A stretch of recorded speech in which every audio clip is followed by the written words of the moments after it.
Қайырлы күн достар, сіздермен Айжарқын.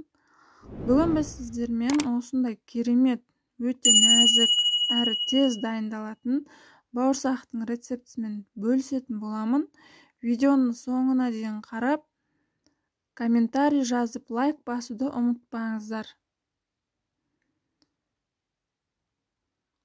Ең әуелі ыдысымызды алып, оған жылы сүтімізді құйып аламыз. Және оған тұзымызды, қантымызды, бір жұмыртқамызды салып, жақсылап араластырамыз. Енді осыған сұйық майымызды құямыз. Және дрожжымызды салып, араластырып 5 минутқа қалдырамыз. Енді осыған ұнымызды салып, жақсылап жұмсақ қамыр илейміз. Ұнымызды аз-аздан қоса отыра, қатты емес, жұмсақ қамыр илеп аламыз.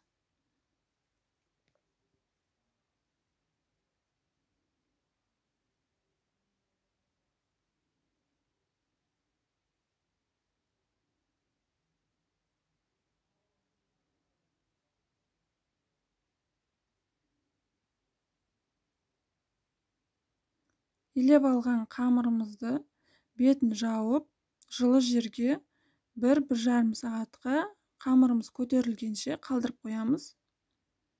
Міне біздің қамырымыз көтерілді. Енді осы қамырымызды 3 немесе 4 бөлікке бөліп, дөңгелетіп аламыз.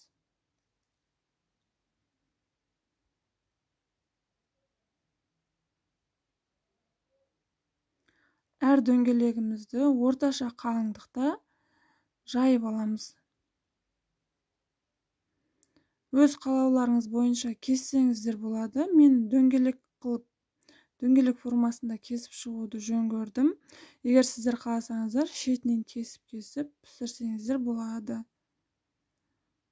Осылай стаканның көмегімен дөңгелек кесіп алдым. Енді осы дөңгелек бауырсақтарымыздың бетін жауып, тағы да 10-15 минутқа кішкене көтерілгенше қалдырамыз. Міне біздің қамырымыз көтерілді. Енді қызып тұрған майымызда 2 бетін аударып отырып, пісіріп аламыз.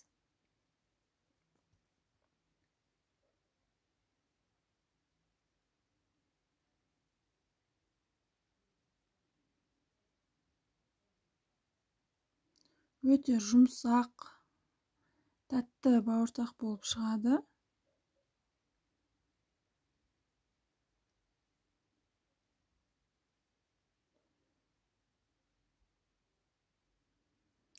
Үй жағдайында жасап, жақындарыңызды қуантсаңыздар болады. Өте керемет бауырсақ. Жеген сайын жегіңіз келеді.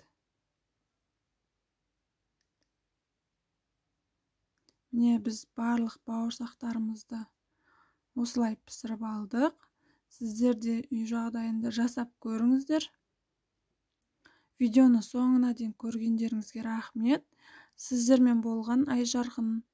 Каналыма тіркеліп кетуді ұмытпаңыздар.